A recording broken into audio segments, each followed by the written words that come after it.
All right, let's dive into this deep dive you wanted to do today.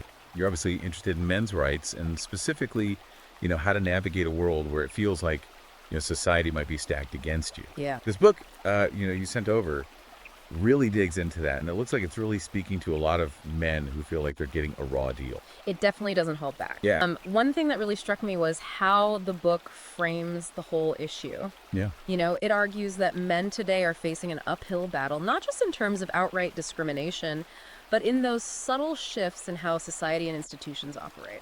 Okay, so break that down for me a little. Yeah. What do you mean by these subtle shifts? Well, let's take the workplace as an example. Sure. The book argues that these diversity initiatives, while they sound positive on the surface, can actually put men at a disadvantage, especially white men. It claims that these programs can basically become like quota systems where men are passed over for promotions or opportunities, even if they are, more qualified on paper. That's an interesting perspective that you don't often hear in mainstream discussions about equality. Yeah, for sure. I mean, is this book making you rethink some of your own assumptions about things? It's definitely challenging conventional thinking. Yeah. And it's not just limited to the workplace. Okay. It also goes into education, claiming that policies influenced by feminism have led to a decline in how boys are doing academically. It even cites Sweden as an example, where boys are now 50% more likely to fail in school than girls. 50%? Wow, that's a pretty stark statistic. It is. Is the book saying that feminism is entirely to blame for this, or are there other things going on? It's not saying feminism is the sole cause. Okay. But it does argue that some policies aimed at empowering girls have unintentionally created a learning environment that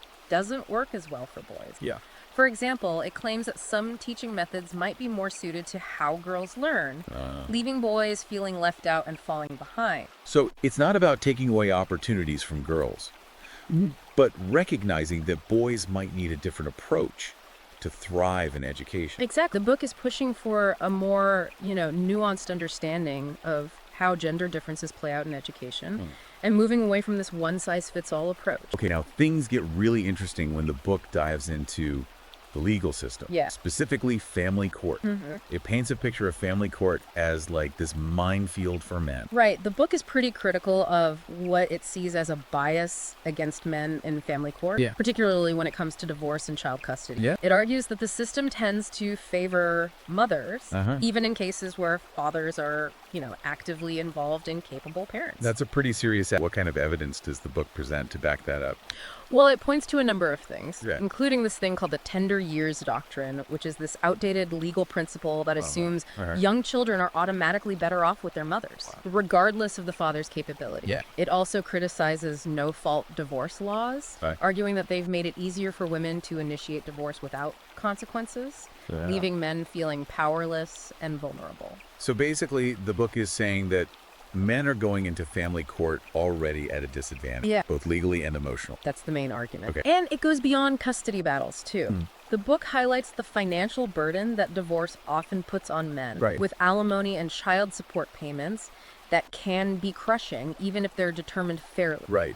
It argues that the system often focuses on the woman's financial needs without properly considering the man's financial situation. It was all pretty bleak. Does the book offer any advice for men who are facing these challenges? It does. Okay. It's not just about complaint. It's very action-oriented. Okay. It advises men to be proactive, understand their rights, and to fight for what they believe in. It stresses the importance of keeping good records, hiring a good lawyer, and building a strong support network. Support network. Okay, I think this is where things might start clicking for a lot of guys out there. Right. It's one thing to read about these issues, but it's another to actually feel like you're not alone in going through them. Absolutely. The book really emphasizes the power of brotherhood, arguing that men need to connect with each other, share their experiences, and support each other through these tough times. It highlights the rise of the men's rights movement. And these online communities, like the subreddit you mentioned, has vital platforms for men to find that sense of solidarity and shared purpose. That makes a lot of sense when you feel like the system is against you.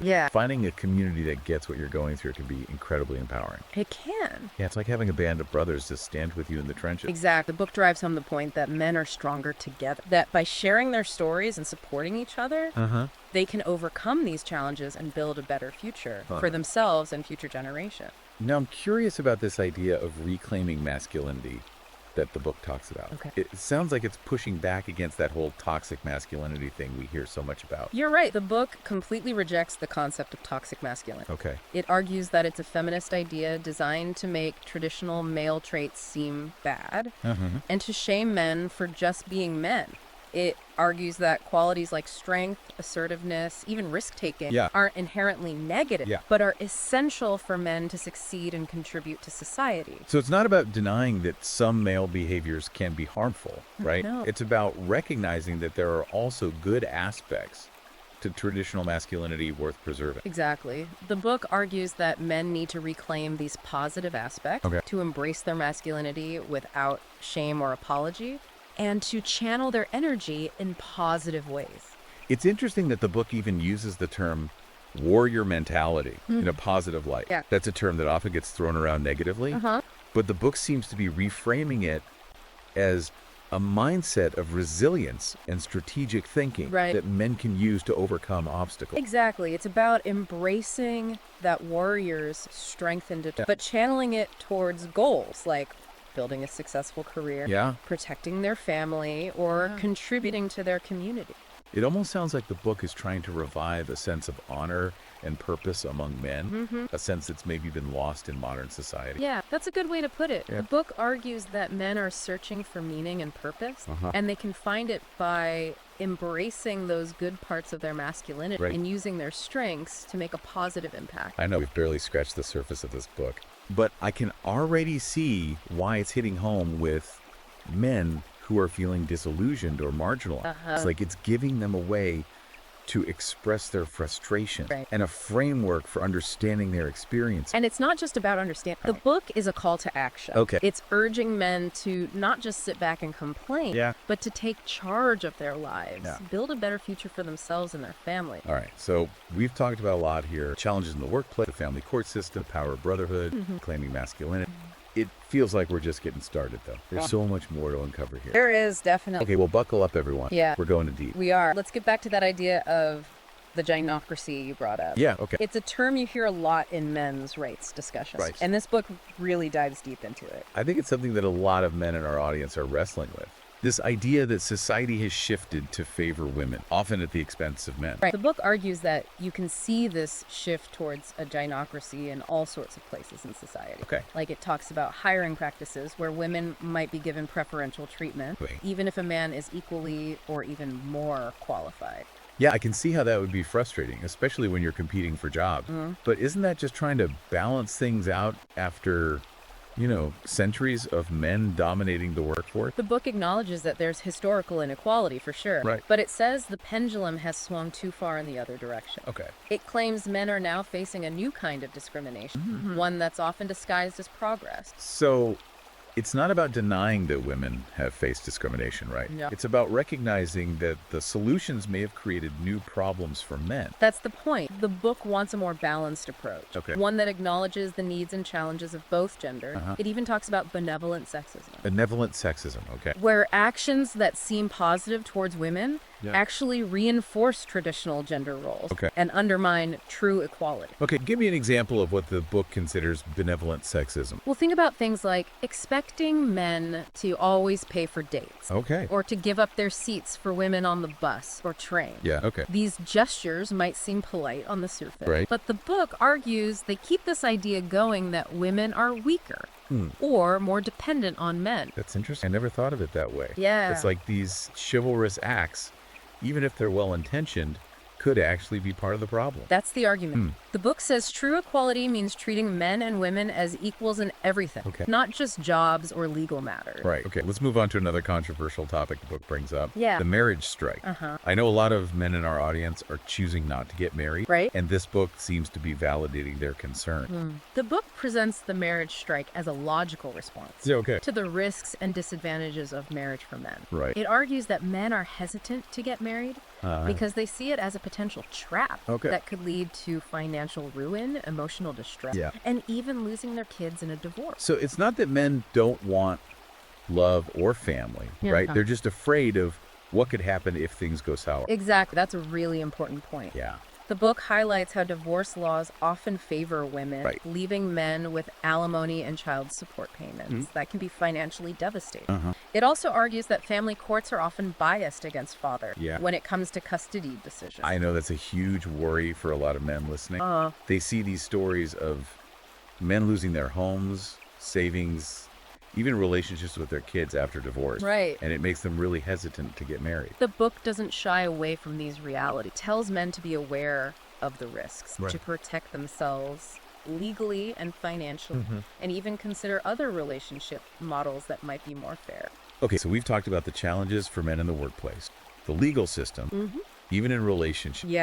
Now let's talk about a space where men are finding support and connection, the manosphere. The book has a really interesting take on the manosphere. It sees the good things about this online world. It sees it as a place for men to connect with others who think like them, to share what they're going through and find a sense of belonging. I think the manosphere has been a lifeline for a lot of men who feel like they're not being heard in mainstream society. It's a place where they can talk about their frustrations, their worries, their perspectives without being judged or censored. The book recognizes that. It also points out how the manosphere is raising awareness about issues that affect men, like male suicide rates, the challenges of being a father, and the biases men face in different parts of life. It's like a countercultural movement, right? Pushing back against this dominant narrative that portrays men as privileged and powerful while ignoring the real struggles so many men face. Exactly. The book sees the manosphere as a necessary correction, a place where men can challenge the status quo, reclaim their masculinity, and fight for their rights. But it seems to acknowledge the potential downsides of the manosphere too, right? It does. The book warns against falling into an echo chamber of negativity or resentment. It says it's important to use the manosphere for growth and positive change, not just for complaining or blaming women. It's a tricky balance. It is. On one hand, it can be validating and supportive for men who feel marginalized. But on the other hand, it could become a breeding ground for anger and misogyny if it's not approached in a healthy way. The book encourages men to use the manosphere wisely, to have thoughtful conversations, challenge their own biases, and channel their energy into positive action. Okay, now let's shift gears a bit and talk about one of the most controversial things the book gets into, its take on traditional marriage. The book is very critical of marriage, especially as it exists now in Western society. It argues that marriage has become really risky for men, often leading to financial ruin and emotional distress, especially if there's a divorce. I think a lot of men are starting to understand the realities of divorce laws and how they can be devastating for men financially. The book doesn't sugarcoat it. It even calls marriage a trap, designed to benefit women at the expense of men.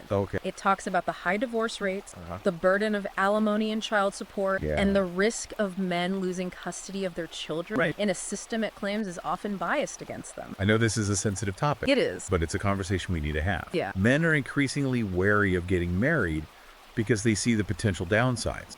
And this book is acknowledging those concerns. The book isn't saying men should avoid relationships, but it is urging them to be careful, understand the risks, and protect themselves legally and financially. So it's about going into marriage with your eyes wide open. Exactly. Not just blindly following societal expectations or romantic notions. The book encourages men to be realistic about the challenges of marriage, to choose their partners carefully, and consider all the possible consequences before making that commitment. If a man decides marriage isn't the right path for him. The book suggests there are other ways to build meaningful relationships in family, whether it's cohabitating, committed partnership, or different family structures altogether. It's about finding what works for you and not feeling pressured to conform to what society says you should do. Let's talk about another challenging issue the book addresses, how feminism has affected men's lives.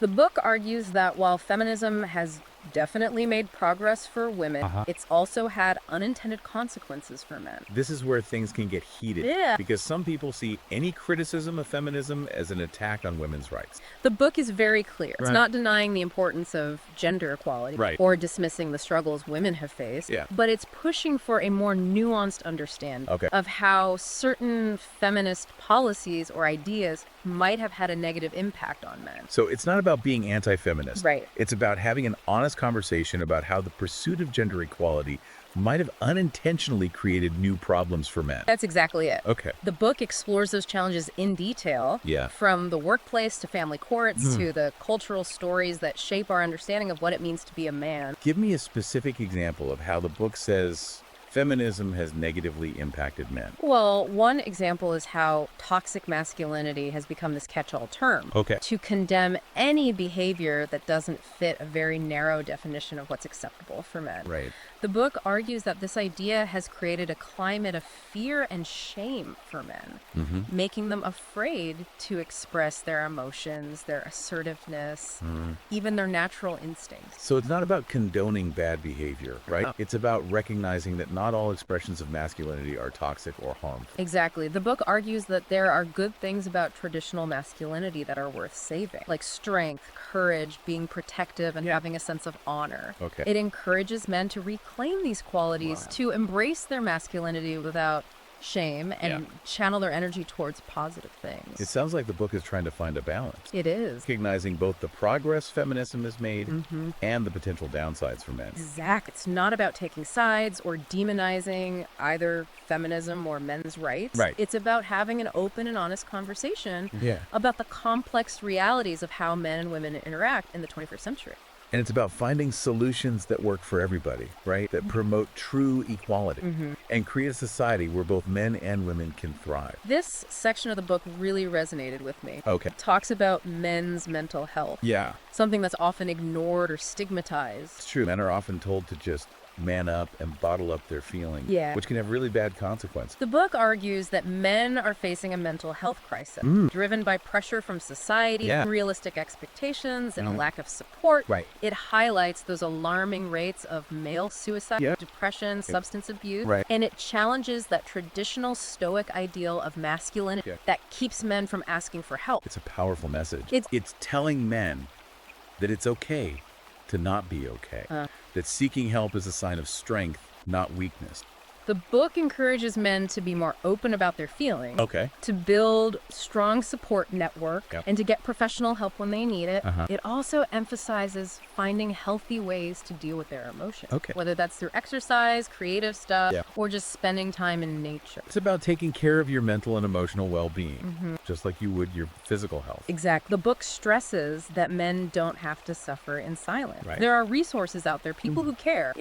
And there's hope for healing and recovery. I'm seeing a pattern here. This book isn't just about pointing out the problem. No. It's about giving men the tools to find solutions, to take charge of their lives and create a better future for themselves. Absolutely. And that brings us to another key idea in the book, the red pill. The red pill. It's a metaphor from the movie The Matrix. It represents choosing to see the world as it really is, even if that reality is tough or unpleasant. I think most of our listeners are familiar with the red pill idea. It's about waking up to the realities of how men and women interact, the societal biases that often favor women, and the ways men can be disadvantaged or even taken advantage of. The book really digs into the red pill philosophy, exploring different aspects of this awakening, from the legal system to how the media portrays men, to the social expectations that can undermine men's well-being. It's like peeling back the layers of how we're conditioned by society to see the truth, even if it's hard to swallow. The book doesn't hide the potential downsides of the red pill either. It acknowledges that some men can become angry or resentful, even misogynistic after taking the red pill. It's easy to fall into a victim mentality. It is. Or to blame women for all of men's problems. The book warns against that. It says it's important to use the red pill for positive change, not as an excuse to dwell on negativity or attack others. It encourages men to channel their energy constructively, to use their new awareness to improve their own lives, and to fight for a more fair and just society. So it's about taking that red pill awareness and using it to empower yourself, to make good changes in your own life, and to advocate for a better future for all men. Exactly. It's about becoming the hero of your own story, not the victim. So we've talked about the red pill, which is about waking up to how the world really is. But what about the blue pill? What does the book say about that? In this book, the blue pill represents choosing to stay ignorant, to live in this blissful state of not knowing. It's the comfort of believing the world is fair, that men and women are treated equally, and that if you work hard and follow the rules, you'll be fine. The book argues that the blue pill is a dangerous illusion, one that traps men in a cycle of denial and self-sabotage. It says that men who hold on to the blue pill are often blind to the ways they're being disadvantaged, exploited, even manipulated. It's like living in a fantasy world where you're unaware of the forces working against you. The book encourages men to reject the blue pill, to face the truth, no matter how uncomfortable it is, and use that knowledge to empower themselves. So it's a call to wake up, see the world clearly, and take control of your own destiny. Exactly. The book offers a path to liberation, a way for men to break free from that blue pill illusion and embrace a more authentic and empowering way of being a man. It encourages men to become aware of how they've been conditioned, to challenge those limiting beliefs, and create a new set of values that align with their true selves. It's a journey of self-discovery. Right. It is. Shedding those layers of social programming and embracing your true potential. The book gives practical advice for men who are ready for that journey, offering strategies for building self-awareness, developing emotional intelligence, and navigating relationships in a more genuine and fulfilling way. It's like a roadmap to a more conscious and empowered masculinity, a guide to becoming the man you were always meant to be. And that journey often begins with understanding the sexual marketplace, something the book goes into quite a bit. I know that term can make some people squirm, but it's a reality we can't really ignore. The sexual marketplace is basically a way to describe the dynamics of attraction and choosing a mate. It's not about reducing human relationships to cold transactions, but it's about acknowledging that certain factors influence who we're drawn to and why. Yeah, it's like understand the rules of the game so you can play strategically and improve your chances. The book argues that men need to be aware of the things that determine their value in this marketplace. Like what? Things like physical attractiveness, social status, personality traits. So not just judging people on the surface, but understanding what drives attraction and mate selection. The book encourages men to invest in themselves, improve their physical health, develop their social skills, and cultivate their character. Not just to attract a partner, but to become the best versions of themselves. It's about leveling up, right? Becoming the most attractive and desirable version of yourself. The book emphasizes that the sexual marketplace isn't fixed. A man's value can change over time based on his actions, achievements, even personal growth. So it's a message of empowerment. It is. Telling men they're not stuck where they are. They can improve their standing by working on themselves and becoming their best selves. And that message goes beyond dating and relationships. It's about taking control of your life, defining success on your own terms, and going after your goals with everything you've got. So we've covered a lot of ground here. The challenges men face in this Chinocracy, importance of brotherhood, that red pill awakening. I'm hearing a theme of resilience, of men taking charge of their lives and building a better future for themselves. You got it. And that takes us to the last chapter of the book, where it gives men practical advice on how to build a more fulfilling and meaningful life, no matter what obstacles they encounter. I'm really interested to hear what the book has to say about that. All right, so we're wrapping up this deep dive into this book, and I gotta say, it's been a wild ride. We've talked about some really tough stuff.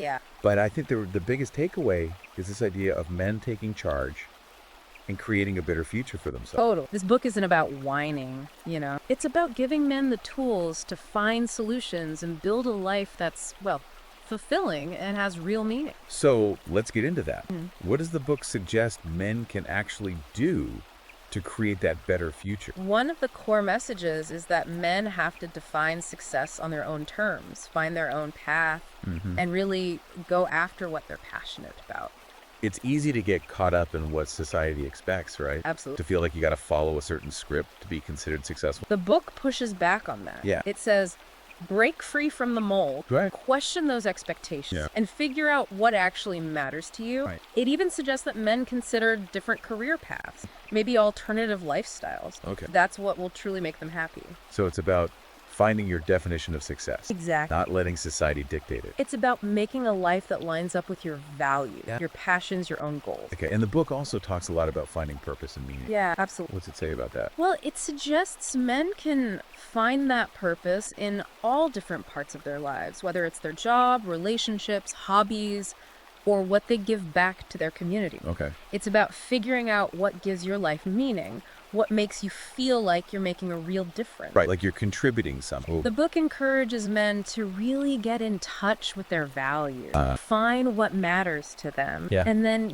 actually live a life that reflects those values. Living with intention, making each day count, and leaving something behind, a legacy, Right, one you can be proud of. This book, man, it's given us a lot to think about. It has. It's challenged some of my own assumptions. Yeah. Made me question things I just kind of always accepted, And honestly, it's given me a whole new perspective on what men are dealing with today. It's a really thought-provoking book. And for anyone listening who's intrigued and wants to dig into these ideas further, the book is available on Amazon Kindle and Google Play Books. So if this deep dive has piqued your interest, I definitely recommend checking it out. It could change your whole outlook. Keep learning, keep asking those tough questions, and keep moving forward. Absolutely. And remember, guys, you're not alone in this.